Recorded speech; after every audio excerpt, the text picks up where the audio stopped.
হিন্দিতে বলে মহব্বত। মহব্বত মানে বাংলাতে ভালোবাসা বলা হয়। তো গতকাল আমি গিয়েছিলাম হাড়োয়ার এক জায়গায় মহব্বতপুর।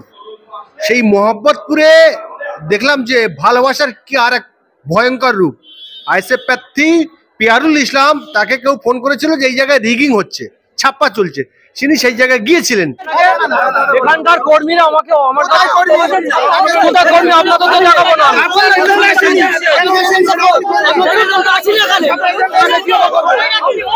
উনি একটা ক্যান্ডিডেট, উনি এত মিথ্যে কথা বলছেন কেন?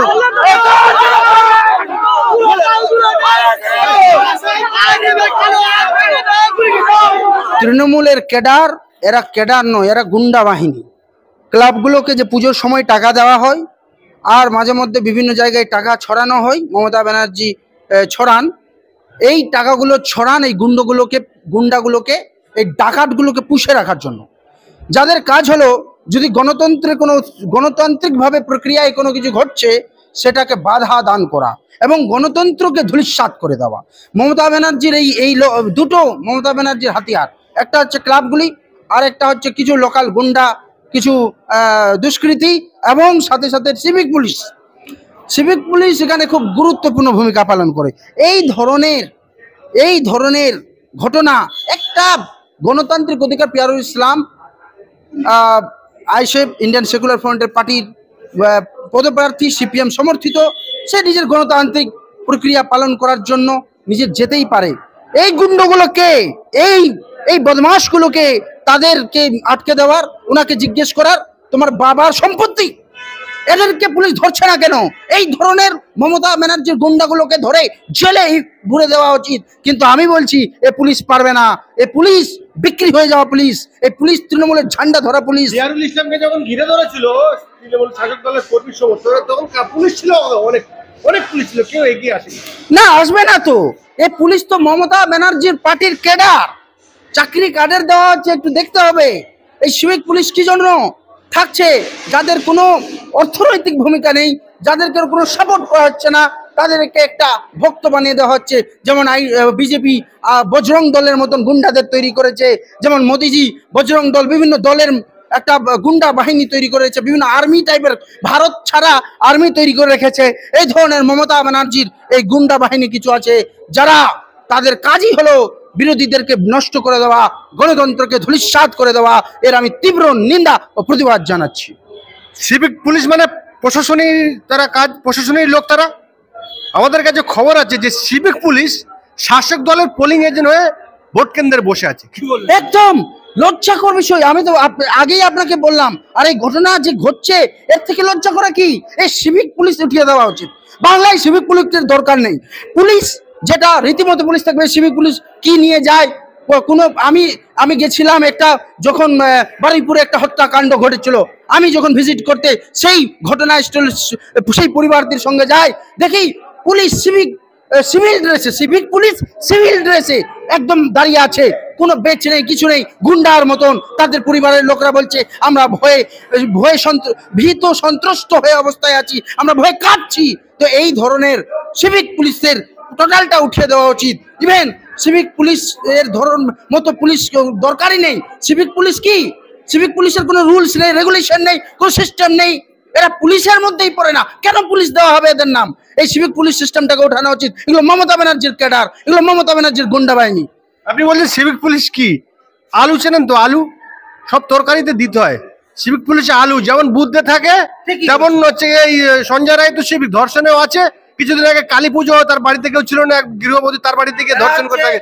গভর্নমেন্ট সরকারি স্টাম্প গুন্ডা, সরকারি স্টাম্প দেওয়া গুন্ডা, দুই রকম গুন্ডা মমতা ব্যানার্জি পুষে রেখেছেন। একরকম গুন্ডা হচ্ছে পাড়ার ক্লাবের মধ্যে কিছু গুন্ডা বাহিনী পুষে রেখেছেন। দ্বিতীয় ধরনের গুন্ডা হচ্ছে স্টাম্প দেওয়া গুন্ডা। এই স্টাম্প দেওয়া গুন্ডাদেরকে চিনতে হবে, বাংলার মানুষকে বুঝতে হবে মমতা ব্যানার্জি বাংলার রাজ করার, বাংলার প্রশাসন করার, বাংলাকে শাসন করার অধিকার রাখে না। এই মুখ্যমন্ত্রী মমতা ব্যানার্জি হাজার হাজার লাশের উপর বাংলার মানুষকে প্রতিনিয়ত যেতে হচ্ছে, হাজার হাজার রক্তের বিনিময়ে নির্বাচন, উপনির্বাচনগুলো হচ্ছে। এই মমতা ব্যানার্জিকে ইমিডিয়েটলি 2026-এ বিদায়ের ঘন্টা চলে এসছে, বিদায় করে দিতে হবে। বাংলার মানুষ অবশ্যই বিদায় করবে এবং এমন বিকল্প নিয়ে আসবে যারা সাম্প্রদায়িকতা, জাতি, ধর্ম, বর্ণ সব ঊর্ধ্বে গিয়ে মানুষের ওয়েলফেয়ারের জন্য কাজ করবে। কংগ্রেসের প্রাক্তন রাজ্য সভাপতি কি ওনার নাম, না অধীর চৌধুরী এবং বামফ্রন্টের নেতারা বলেছে যে বিজেমূল দিদিমণি এবং মুদি ভাইয়ের গার্ডস হ্যাঁ বলেনি, এনাদের মধ্যে আন্ডারস্ট্যান্ডিং রয়েছে। বিরোধীরা এতদিন বলেছে, কিন্তু বিজেপিরই যিনি সংসদ দাঁড়িয়েছিলেন অভিনেতা হিরণ, তিনি বলছে আমরা হতাশ, বিজেপিকে তৃণমূলকে জেতানোর জন্য বিজেপি এই রাজ্য যথেষ্ট সাহায্য করেছে, আমরা লজ্জিত। কি বলবেন? না, একদম একদম একদম তাই তো। আমি আগে কিছু একদিন টিভি ডিবেটে বলছিলাম, একটা 24 আওয়ার্স টিভি চ্যানেলে, ওখানে বলছিলাম যে আমাকে লেলিয়ে আসলো সবাই বিজেপির লোকেরা। আমি বললাম মোদি দিদি সেটিং, মোদি মমতা সেটিং, দিদি দাদা সেটিং, এই সেটিং এর রাজনীতিতে চলছে। উনি তো RSS এর দুর্গা, রাষ্ট্রীয় স্বয়ংসেবক সংঘ দুর্গা হচ্ছে আমাদের মমতা ব্যানার্জি। এটা আপনি স্বস্তিকা পত্রিকা খুলে দেখুন, কত গুণগান করা হয়েছে মমতা ব্যানার্জি।